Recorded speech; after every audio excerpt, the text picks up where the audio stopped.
Audio Jungle.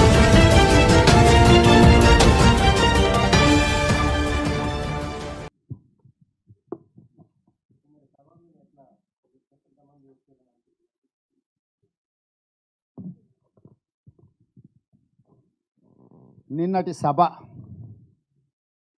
Chandrashekar Rao గారు తెలంగాణ సమాజం మీద దండయాత్ర చేయడానికి తమ వాళ్ళని మోహరించే విధంగా సమాయత్తం చేసుకోవడానికి ఏర్పాటు చేసుకున్నారు. వారు చెప్పిన లెక్కల ప్రకారం 25 లక్షలు, పాత్రికేయ మిత్రులు చెప్పిన ప్రకారం 4-4.5 లక్షలు, నా అంచనా నాకున్న నిర్దిష్టమైన సమాచారం 3-3.5 లక్షలు. అంటే ఏ లక్ష్యంతోనైతే ఇన్ని లక్షల మందిని తెస్తాము అని చెప్పి తండ్రి కొడుకులు పదే చెప్పి చేసిన ప్రయత్నాన్ని ప్రజలు తిప్పికొట్టినరు.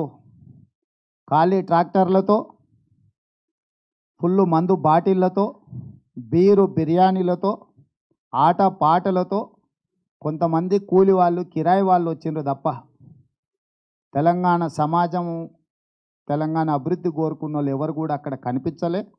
అక్కడ జరిగిన సభ మొత్తాన్ని చూస్తే చంద్రశేఖరరావు గారి మాటల్లో వాడి వేడి లోపించింది, ఆత్మస్థైర్యం తగ్గింది, ఆత్మరక్షణలో చంద్రశేఖరరావు గారు పడ్డట్టుగా కనిపించింది.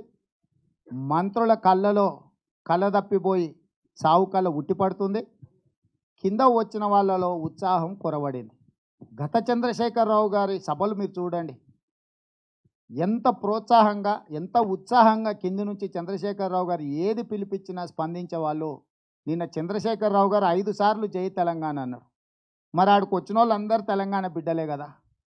ఎందుకు చంద్రశేఖరరావు గారు తోడుగా గలం విప్పలేదు అని అంటే, తెలంగాణతో చంద్రశేఖరరావు గారికి సంబంధం లేదు, ఈయన ఉండడం వల్ల ప్రమాదమే అని ఆయన దోలుకొచ్చిన మనుషులు కూడా విచక్షణతోనే ఆలోచన చేసిందంటేనే నిన్నటి సభను విశ్లేషించుకోవచ్చు.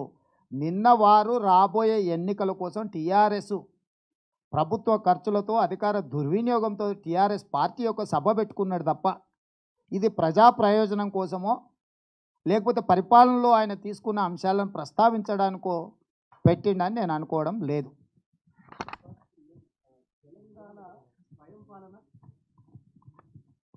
లేదంటే ఓ కామెంట్ చేయండి. ఎప్పటికప్పుడు మా వీడియోస్ చూడాలంటే సబ్స్క్రైబ్ చేసుకోండి.